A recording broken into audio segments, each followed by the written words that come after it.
दोस्तों, हिंदू धर्म में देवी देवता की पूजा अर्चना के साथ ही उन्हें भोग भी लगाया जाता है। शास्त्रों में भी देवी देवताओं के भोग को लेकर काफी विस्तार से बताया गया है। मान्यता के अनुसार भगवान को भोग लगाने से वह जल्द प्रसन्न होते हैं। ऐसा कहा जाता है कि भगवान की पूजा के बाद उन्हें भोग जरूर लगाना चाहिए, तभी पूजा पूर्ण मानी जाती है। लेकिन कई बार ऐसा होता है कि भगवान को प्रसाद चढ़ाते समय कुछ न कुछ गलतियां हो जाती है, जिसकी वजह से भगवान रुष्ट भी हो सकते हैं। जानिए देवी देवताओं को भोग लगाने का सही तरीका क्या है, साथ ही जानिए भोग लगाते समय किन बातों को ध्यान में रखना होता है। देवी देवताओं का भोजन तैयार करने से पहले ये का दोस्तों, जब देवी देवता के लिए भोजन तैयार किया जाता है तो एक गिलास पानी के साथ प्रत्येक तैयारी का एक नमूना लें और उन्हें एक विशेष प्लेट पर रखें, जिसका इस्तेमाल केवल देवता को भोजन चढ़ाने के लिए किया जाता है। इस थाली का प्रयोग कभी भी प्रसाद के रूप में भोजन चढ़ाने के अलावा किसी अन्य कार्य के लिए नहीं करना चाहिए। भोजन की थाली भगवान की पवित्र छवि, तस्वीर या मूर्ति के सामने रखें।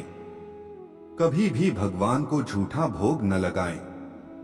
दोस्तों, प्रसाद की तैयारी एक सक्रिय भक्ति ध्यान के रूप में की जाती है। इसका उद्देश्य अपनी संतुष्टि को ध्यान में रखकर नहीं, बल्कि केवल भगवान की संतुष्टि को ध्यान में रखकर स्वादिष्ट भोजन तैयार करना है। भगवान को झूठा भोग लगाने की मनाही है।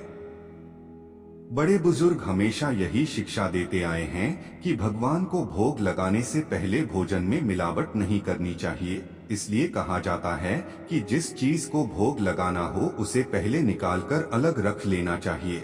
साथ ही यह भी कहा जाता है कि भोग लगाने के बाद ही उसे बांटकर सभी को खाना चाहिए। इन बातों का रखें खास ख्याल। दोस्तों, कहा जाता है कि भगवान को हमेशा चांदी, मिट्टी, पीतल या फिर सोने के बर्तन में ही भोग लगाना चाहिए। कभी भी एल्यूमिनियम, लोहे, स्टील आदि बर्तनों का इस्तेमाल नहीं करना चाहिए। अक्सर ऐसा देखा जाता है कि कुछ लोगों की आदत होती है कि देवी देवता को प्रसाद चढ़ाने के बाद वहीं रख देते हैं, लेकिन आपको बता दें कि ऐसा करना ठीक नहीं माना जाता है। इसलिए पूजा खत्म होने के बाद सभी लोगों के बीच प्रसाद बांट दें। इस बात का भी ध्यान रखें कि इसे कभी भी देवी देवता के पास न रखें, क्योंकि भगवान के प्रसाद लंबे समय रखने से घर में नकारात्मकता आती है।